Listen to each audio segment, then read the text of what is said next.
ದಿನ ಆಯ್ತು sir. 3 ದಿನದಿಂದನೂ commercial ಇಲ್ಲ, ಯಾವುದೂ ಇಲ್ಲ. ಮತ್ತು ನಮಗೆ ಜಂಬೋ ಅಂತೇಳಿ ದೊಡ್ಡ ದೊಡ್ಡ ಸಿಲಿಂಡರ್ಗಳು ಕೊಡ್ತಾಯಿದ್ರು ಮೊದಲು. ಈಗ ಆ ಸಿಲಿಂಡ್ರ್ ಕೂಡ ನಮಗೆ ಡೆಲಿವರಿ ಇಲ್ಲ ಅಂತ ಹೇಳ್ತಾ ಇದ್ದಾರೆ. ಈಗ ಕಮರ್ಷಿಯಲ್ನ ಬುಕ್ ಮಾಡಿದ್ರೂ ಅದನ್ನು 1 ತಿಂಗಳವರೆಗೂ ನಿಮಗೆ ಸಿಗೋದಿಲ್ಲ ಅಂತ ಹೇಳ್ತಾ ಇದ್ದಾರೆ. ಈಗ ಸರ್ಕಾರ ಏನು ಹೇಳ್ತೈತೆ ಅಂದರೆ, ಈ ಪೊಲ್ಯೂಷನ್ ಕಡಿಮೆ ಮಾಡಿರಿ, ಕಟ್ಟಿಗೆ ಹೊಲಿಗೆ ಕಡಿಮೆ ಮಾಡಿರಿ, ಹೊಗೆ ಹಾಕಬಾರ್ದು ಅಂತ ಹೇಳ್ತಾರೆ. ಈಗ ಪರಿಸ್ಥಿತಿ ಮತ್ತೆ ಹೆಂಗೆ ಬಂದಿದೆ ಅಂದರೆ, ಮತ್ತೆ ಕಟ್ಟಿಗೆ ಹೊಲಿಗೆ ಹೋಗೋ ಪರಿಸ್ಥಿತಿ ನಮಗೆ ಬಂದುಬಿಟ್ಟಿದೆ. ಈಗ ನಾವು ಈಗಾಗಲೇ 20 ವರ್ಷದಿಂದ ಬರೀ ಗ್ಯಾಸ್ಗೆ ಅಡಾಪ್ಟ್ ಆಗ್ಬಿಟ್ಟಿದ್ದೀವಿ. ಈಗ ನಾವು ಮತ್ತು ಅಲ್ಲಿಂದ ಕಟ್ಟಿಗೆಗೆ ಹೋಗ್ಬೇಕಂತಂದರೆ ತುಂಬಾ ಕಷ್ಟ ಆಗ್ತಾಯಿದೆ.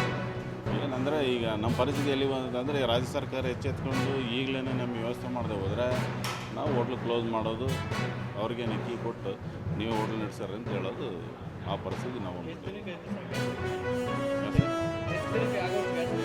ಈಗ ಸದ್ಯ ನಮಗಿಲ್ಲ. ನಮಗೆ 1 ದಿನದಿಂದ 2 ದಿನಕ್ಕೆ ಅಷ್ಟೇ ಆಗೋದಷ್ಟು ಸಿಲಿಂಡರ್ ಇಟ್ಟಿರೋದು. ಅದ್ರ ಮೇಲೆ ನಮಗೆ ಇಂಟಿಮೇಷನ್ನೇ ಇಲ್ಲ. ಯುದ್ಧ ಆಗ್ತಿದೆ ಅಷ್ಟೇ ಗೊತ್ತು.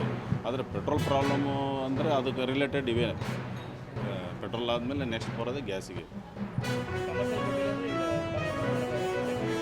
ಬಂದ್ ಮಾಡಬೇಕಾಗ್ತದೆ. ಅದರಿಂದ ಸರ್ಕಾರಕ್ಕೂ ಪ್ರಾಬ್ಲಮ್ಮೇ, ನಮಗೂ ಪ್ರಾಬ್ಲಮ್ಮೇ, ಲೇಬರ್ ಪ್ರಾಬ್ಲಮ್ಮು, ಎಲ್ಲದಕ್ಕೂ ಪ್ರಾಬ್ಲಮ್.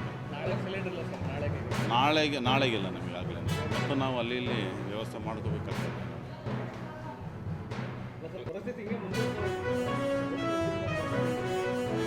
ಹೋಟ್ಲು ತಿನ್ನೋದಾದ್ರೆಲ್ಲ ಮತ್ತು ಸಿದ್ದರಾಮಯ್ಯರಿಗೆ ನೇರವಾಗಿ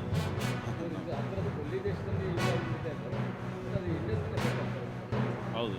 ನಾವು ಯುದ್ಧ ಮಾಡದೆ ಹೋದ್ರೂ ನಮಗೆ ಎಫೆಕ್ಟ್ ಆಗ್ತದೆ ಅಂದರೆ ನಾವು ಅದನ್ನು ನಂಬ್ಕೊಂಡಿದ್ದೀವಿ. ಇದು ಒಂಥರ ಯುದ್ಧನೇ. ನಮಗೆ ಇದು ಒಂಥರ ಗ್ಯಾಸ್ ಟ್ರಬಲ್ ಇತ್ತು.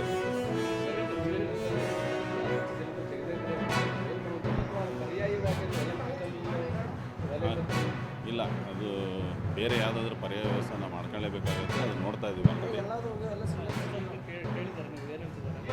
ಅದೇ ಈ ಸದ್ಯ ಇಲ್ಲ, ಸ್ಟಾಕ್ ಇಲ್ಲ.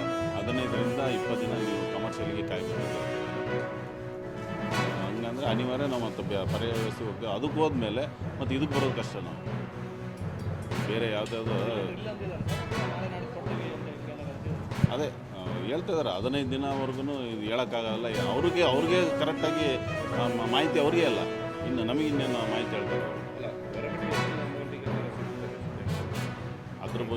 ಅದ್ರ ಬಗ್ಗೆ ಇನ್ನೂ ನಮಗೆ ಇನ್ನೂ ಇಲ್ಲ. ಯಾಕಂದರೆ ಇದು 2-3 ದಿನದಿಂದ ಆಗಿರೋ ಪ್ರಾಬ್ಲಮ್ ಇದೆ.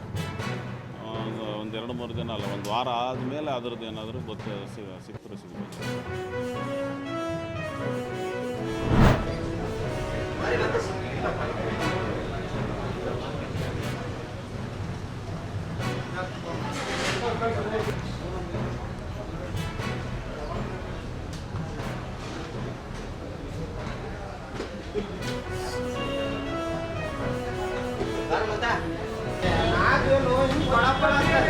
ಈಗ ಬಂದ